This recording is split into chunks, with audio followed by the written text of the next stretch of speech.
Ada ulama yang cari aman, jadi kalau nafsir Yasin, Alif Lam Mim ya wallahu a'lam. Dan itu bagus karena ya siapa yang nggak tahu kalau wallahu a'lam. Ada yang nekat itu nebak-nebak, A itu apa, Lam itu apa, Mim itu apa. Nah, ini ya tepak-tepakan, bisa dianggap klenik, bisa dianggap dukun.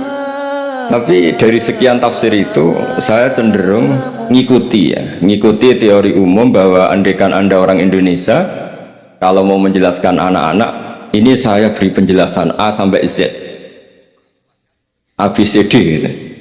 Jadi memaklumatkan bahwa kita akan mengkaji itu secara tuntas. Mungkin dalam kultur kita, wes tak terang no A sampai Z, wes tak delok mulai rambut sampai sikil, sudah saya lihat mulai rambut sampai kaki. Nah, jadi itu ibaraton anil idoh bikulil wuduh. Jadi itu dianggap penjelasan yang begitu detail, sehingga Alif Lam Mim itu ya dianggap kayak pokoknya Quran ini menjelaskan ABCD. Itu mukhatabnya itu pasti paham maksudnya demikian. Terus kedua menyangkut apakah yang diinginkan Allah, yang difirmankan Allah itu mewakili atau kuliah itu mewakili totalitas. Misalnya begini, kalau kita nikah sama perempuan misalnya namanya Sri gitu, bisa saja punya adik namanya Dwi atau punya mbak namanya Dwi. Lama-lama kadang misalnya kita nyesal sebagai manusia, kok cantik adiknya itu atau cantik mbaknya itu. Kemudian Islam melarang wa antasma'u binal ukhtaini, kamu tidak boleh menikahi dua bersaudara secara langsung. Tapi itu pun kalau kamu anggap sebagai panduan hukum itu bahaya, karena melahirkan pertanyaan gimana kalau ponakan dan buliknya. Jadi kita nikahi Sri, buliknya masih cantik, terus kita nikahi juga, boleh ndak? Sebab itu zaman Rasulullah SAW ketika baca ayat wa antasma'u binal ukhtain, zaman itu Nabi menambahkan juga kamu nggak boleh nikahi perempuan plus buliknya. Sehingga wa antasma'u binal ukhtain itu dianggap ibaratun an hurmatil jam'i binal mahromen, itu dianggap pelarangan menikahi dua perempuan yang ada unsur apa? Mahram. Lalu pertanyaannya, kenapa Allah hanya menyebut dua saudara? Karena yang potensi masih sama-sama cantik ini dua saudara. Jadi Allah tidak perlu melarang wa antasma'u binal mar'ati wa jaddatiha. Karena kalau itu kan orang-orang agak-agak waras kan kira-kira gitu, masa tertarik cucunya karena umur 17 juga tertarik mbahnya yang 80 tahun, kira-kira tidak usah dilarang juga nggak kepikiran kan gitu. Tapi kalau saudara kan kepikiran. Makanya banyak kalau mbaknya mati, wong Jawa itu ngeduni, mbaknya meninggal terus nikah adiknya, kadang adiknya meninggal juga nikah adiknya lagi. Itu kalau orang tuanya masih nekat bisa habis anaknya. Saya pernah punya temen tuh mbaknya dinikahi mati, nikahi lagi adiknya mati. Lu adik ketika mau dinikahkan lagi, saya tantang itu habis anak kamu kalau gitu. Nah, sehingga kita yang nekuni fikih itu tahu wa antasma'u binal ukhtain itu bukan harus ukhtain. Dan makanya terus ulama mengingatkan bahayanya berpegangan Quran nggak didampingi ulama, karena nanti akan bilang yang diharamkan Quran itu al-jam'u binal ukhtain, hanya mengumpulkan dua saudara, berarti sama bulik bude boleh, sama mbah boleh, itu bahaya sekali. Karena memang zaman itu Nabi hanya menambahkan wala binal mar'ati wa ammatiha, wala binal mar'ati wa kholatiha, juga nggak boleh menikahi perempuan plus bulik baik dari bapak maupun bulik dari apa? Ibu. Nabi zaman itu tidak menambahkan wala binal mar'ati wa jaddatiha, karena dikira itu normalnya orang pasti tidak kepikiran nikah perempuan plus mbahnya, karena umurnya pasti terpaut jauh. Kemudian ada lagi misteri tafsir yang pasti ulama itu beda. Misalnya begini, dalam cerita-cerita karomatul aulia, dan kita yang nekuni ilmu itu kita percaya, soal yang nggak percaya ya monggo, ini karena tidak tek Quran dan hadis. Ketika seorang Nabi Muhammad SAW di alam arwah, karena di hadis Mi'raj Nabi juga sering ketemu para nabi, diantaranya ketemu Nabi Musa, ketemu beberapa nabi, itu hadisnya sahih bahwa Nabi sering ketemu para nabi di alam arwah. Dan ini punya efek di kitab tafsir nanti, ada ayat tentang pertemuan Nabi Muhammad SAW dengan Nabi Musa. Singkat cerita di kitab-kitab wali diterangkan, suatu saat Nabi itu dikomplain oleh Nabi Musa karena beliau ngendikan ulama umati ka'ambiyai Bani Israel, kualitas ulama umatku itu sama dengan kualitas nabinya Bani Israel. Ini kan memancing sentimen. Kata Nabi Musa, benar saja masa saya Nabi kok disejajari ulama gitu, disejajari ketua direktur tadi, direktur studi Quran, kan nggak terima. Masa saya Nabi setara dengan LC MUI kan nggak terima. Dan itu menurut saya bagus, Nabi Musa nggak terima itu. Saya sendiri juga nggak terima gitu. Akhirnya buktinya apa? Dalam cerita wali itu dipanggillah Imam Ghazali. Di cerita wali itu kata Imam Ghazali, nama kamu siapa? Ana Muhammad bin Muhammad Al-Ghazali At-Tusi Asy-Syafi'i. Jawabnya panjang sekali. Ana Muhammad bin Muhammad Al-Ghazali At-Tusi Asy-Syafi'i. Terus Nabi Musa, loh saya tanya nama kamu, kamu cerita bapakmu, mbahmu, madhabmu, daerah kamu.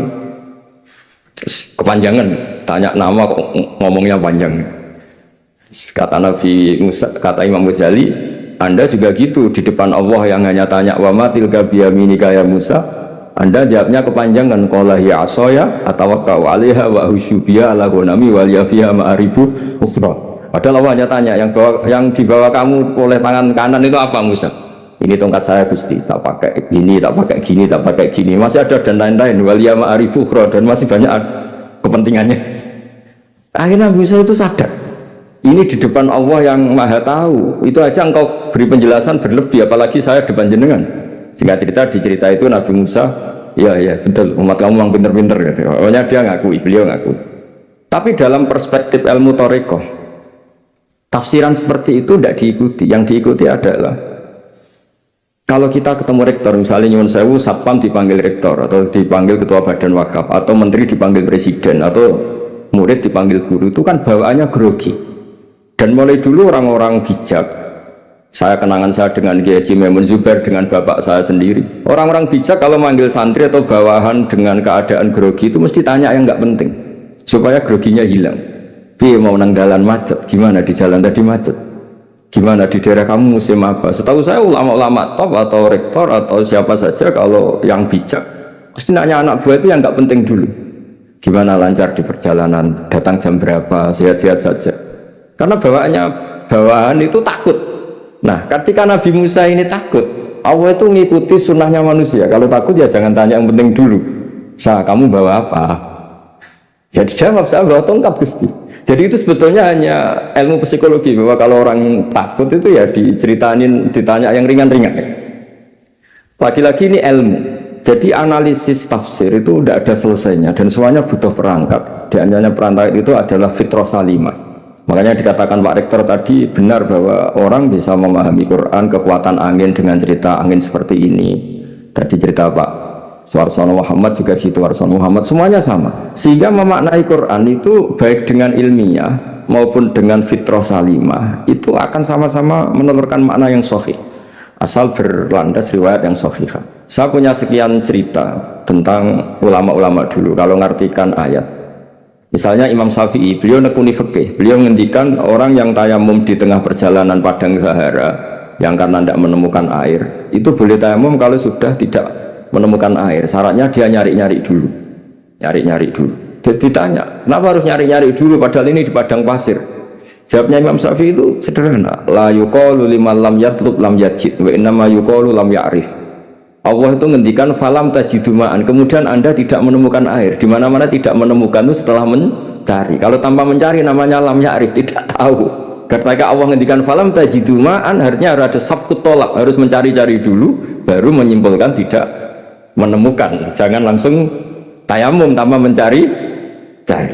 Karena Allah ngendikan falam tajiduma'an, kemudian kalian tidak menemukan air.